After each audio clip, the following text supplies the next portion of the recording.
আরোপের চিন্তা করছে সরকার। পৌরসভা নির্বাচনে থাকছে না দলীয় প্রতীক। বিদায় নিয়েছে বৃষ্টিবলয় গর্জন, আজ থেকে বাড়তে পারে গরম। জ্বালানি বিতরণে শৃঙ্খলা ও স্বচ্ছতা নিশ্চিতে পরীক্ষামূলকভাবে ফুয়েল পাস অ্যাপ চালু।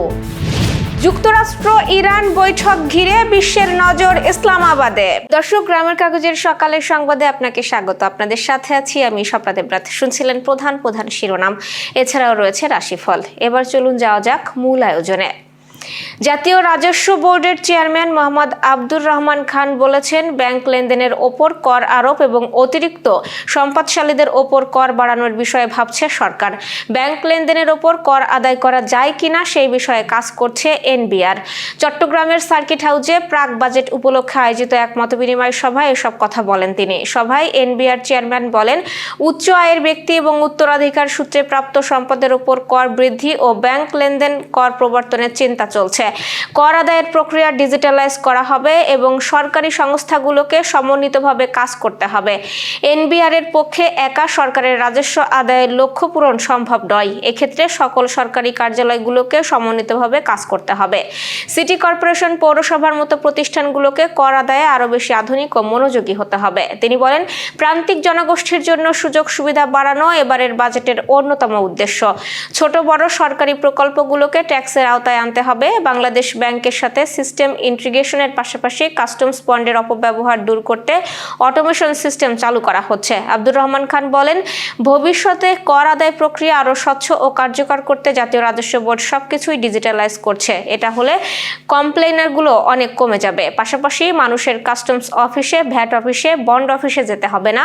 ট্যাক্স প্রদানকারীরা যখন রিটার্ন সাবমিট করবে তখন উনার রিফান্ড যেটা হবে সেটা যদি সঠিক হয় তাহলে অটোমেটিক্যাল তা উনার ব্যাংক অ্যাকাউন্টে ট্রান্সফার হয়ে যাবে। জাতীয় সংসদে পাশ হয়েছে স্থানীয় সরকার পৌরসভা সংশোধন বিল 2026। এই বিল পাশের মধ্য দিয়ে স্থানীয় সরকার নির্বাচনে দলীয় প্রতীক থাকছে না। বৃহস্পতিবার স্থানীয় সরকার, পল্লী উন্নয়ন ও সমবায় মন্ত্রী মির্জা ফখরুল ইসলাম আলমগীরের পক্ষে মন্ত্রণালয়ের প্রতিমন্ত্রী মীর শাহে আলম সংসদে বিলটি উত্থাপন করেন। পরে সেটি কণ্ঠভোটে পাশ হয়। বিকেলে সংসদে স্থানীয় সরকার পৌরসভা সংশোধন বিল 2026 উত্থাপন করা হয়। পরে কণ্ঠভোটে বিলটি পাশ হয়। বিরোধী দলীয় এমপিরা এতে না ভোট দেন।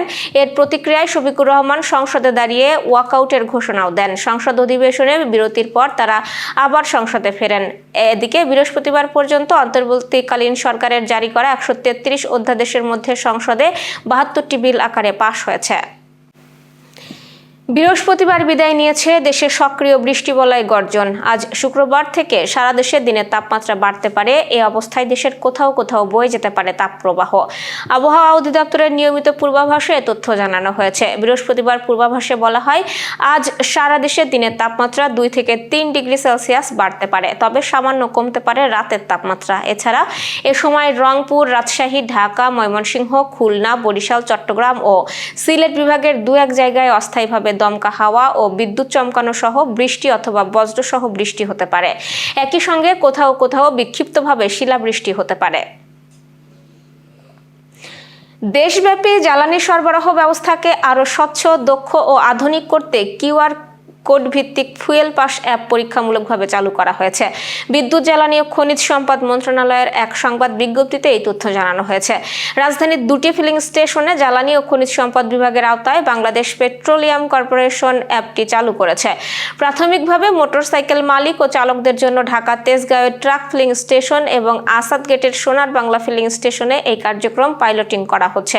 এতে আরও বলা হয়, পাইলটিং সফল হলে পর্যায়ক্রমে ফুয়েল পাস অ্যাপটি সারা দেশের সব ধরনের যানবাহনের জন্যই উন্মুক্ত করা হবে।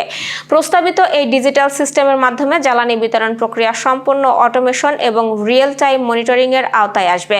এটি বাংলাদেশের সড়ক পরিবহন কর্তৃপক্ষের কেন্দ্রীয় ডেটাবেসের সঙ্গে যুক্ত থাকবে। ফলে জ্বালানি বিতরণ কার্যক্রম একটি সমন্বিত ও স্বচ্ছ পর্যবেক্ষণ ব্যবস্থার আওতায় আসবে। স্মার্টফোন না থাকলেও নাগরিকরা ওয়েবসাইটের মাধ্যমে নিবন্ধন করতে পারবেন এবং কিউআর কোড ডাউনলোড করে প্রিন্ট আকারে ব্যবহার করতে পারবেন। হঠাৎ ঘোষিত দুদিনের সরকারি ছুটিতে নিস্তব্ধ ইসলামাবাদের রাজপথ। তবে কড়া নিরাপত্তার আড়ালে পর্দার অন্তরালে চলছে ব্যস্ত কূটনৈতিক তৎপরতা। পুরো বিশ্বের নজর এখন এই শহরের দিকেই। এখানেই সাপ্তাহিক ছুটিতে বসতে যাচ্ছে যুক্তরাষ্ট্র ও ইরানের সেই বহুল প্রতীক্ষিত সরাসরি বৈঠক, যা সফল হলে থামতে পারে হাজার হাজার মানুষের প্রাণঘাতী এক যুদ্ধ। মার্কিন সংবাদ মাধ্যম CNN এই খবর জানিয়েছে, যেই পাকিস্তান কিছুদিন আগেও উগ্রবাদ আর নড়বড়ে অর্থনীতির কারণে বিশ্বজুড়ে সমালোচিত ছিল, সেই ইসলামাবাদই এখন ওয়াশিংটন ও তেহরানের মধ্যে মধ্যস্থতাকারীর ভূমিকায়। অথচ প্রথম মেয়াদে প্রেসিডেন্ট ডোনাল্ড ট্রাম্প অভিযোগ করেছিলেন, পাকিস্তানের কাছ থেকে যুক্তরাষ্ট্র প্রতারণা ছাড়া কিছুই পায়নি। 2011 সালে ওসামা বিন লাদেনের অ্যাবোটাবাদে ধরা পড়ার ঘটনা দেশটিকে বিশ্ব দরবারে প্রায় একঘরে করে দিয়েছিল। এমনকি জো বাইডেন তার পুরো মেয়াদে পাকিস্তানের কোনো প্রধানমন্ত্রীকেই ফোন করেননি। কিন্তু ট্রাম্পের দ্বিতীয় মেয়াদে সব ওলটপালট হয়ে গেছে। ট্রাম্প এখন পাকিস্তানের সেনাপ্রধান আসিম মুনিরকে তার প্রিয় ফিল্ড মার্শাল বলে ডাকছেন। এই বিস্ময়কর পরিবর্তনের মূলে রয়েছে পাকিস্তানের ভূ রাজনৈতিক অবস্থান, কূটনৈতিক দক্ষতা এবং $1 ট্রিলিয়ন মূল্যের খনিজ সম্পদের ভাণ্ডার। বিশ্লেষকরা বলছেন, এই যুদ্ধ থামানোর পেছনে ইসলামাবাদের নিজস্ব স্বার্থ রয়েছে। পাকিস্তান তার জ্বালানির বড় অংশ মধ্যপ্রাচ্য থেকে আমদানি করে, যা হরমুজ প্রণালী বন্ধ থাকায় চরম সংকটে পড়েছে। এছাড়া সৌদি আরবের সঙ্গে প্রতিরক্ষা চুক্তির কারণে রিয়াদ যুদ্ধে জড়ালে পাকিস্তানেরও জড়িয়ে পড়ার ঝুঁকি ছিল।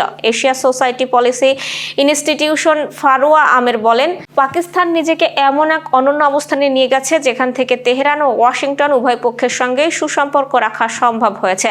পাকিস্তানের এই সাফল্যে বেইজিং এর পরোক্ষ সমর্থন বড় ভূমিকা রেখেছে। গত সপ্তাহে পাক পররাষ্ট্রমন্ত্রী ইশাক দারের বেইজিং সফর ইরানের নমনীয় হওয়ার পেছনে কাজ করছে বলেও মনে করা হচ্ছে। চীনের সম্মতির সঙ্গে পাকিস্তানের তদবির মিলে যাওয়ায় ইরানিদের জন্য আলোচনার টেবিলে আসা সহজ হয়েছে। দর্শক, এবার চলুন জেনে নিই কেমন যাবে আপনার আজকের দিন, অর্থাৎ 10 এপ্রিলের রাশিফল। মেষ রাশির কাজে অগ্রগতি হবে, নতুন সুযোগ আসতে পারে, তবে রাগ নিয়ন্ত্রণে রাখুন। বৃষ রাশির আর্থিক দিক ভালো থাকবে, পরিবারের সঙ্গে সময় কাটাতে পারবেন এবং স্বাস্থ্যের দিকে খেয়াল রাখুন। মিথুন রাশির যোগাযোগে সাফল্য পাবেন, নতুন পরিচয় লাভ হতে পারে এবং গুরুত্বপূর্ণ সিদ্ধান্তে সতর্ক থাকুন। কর্কট রাশির কর্মক্ষেত্রে চাপ বাড়তে পারে, ধৈর্য ধরে কাজ করলে সুফল মিলবে। সিংহ রাশির সৃজনশীল কাজে সাফল্য আসবে, প্রেমের সম্পর্কে সুখবর পেতে পারেন। কন্যা রাশির পারিবারিক বিষয়ে মনোযোগ দিন, ব্যয় বাড়তে পারে এবং হিসাব করে চলুন। তুলা রাশির ভ্রমণের সম্ভাবনা রয়েছে, বন্ধুর সহায়তায় কাজ সফল হতে পারে। বৃশ্চিক রাশির আত্মবিশ্বাস বাড়বে, নতুন কাজ শুরু করার জন্য দিনটি ভালো। ধনু রাশির অপ্রত্যাশিত খবর আসতে পারে, মানসিক চাপ এড়িয়ে চলুন। মকর রাশির কর্মক্ষেত্রে উন্নতির সুযোগ আসবে, ঊর্ধ্বতনদের সমর্থনও পাবেন। কুম্ভ রাশির নতুন পরিকল্পনা বাস্তবায়নের সময় আজ, আর্থিক লাভের সম্ভাবনা রয়েছে। মীন রাশির স্বাস্থ্য ভালো থাকবে, সম্পর্কের ক্ষেত্রে ইতিবাচক পরিবর্তন আসতে পারে। দর্শক, এই ছিল এখনকার আয়োজন। সব খবর সবার আগে জানতে ও দেখতে চোখ রাখুন গ্রামের কাগজের ইউটিউব চ্যানেল ও ফেসবুক পেজে। বিদ্যুৎ ও জ্বালানি তেল ব্যবহারে সাশ্রয়ী হন। আপনাদের কোনো প্রশ্ন বা তথ্য থাকলে জানাতে পারেন কমেন্টে। এতক্ষণ সাথে থাকার জন্য শুভেচ্ছা। পরবর্তী খবর দেখুন বেলা 1টায়।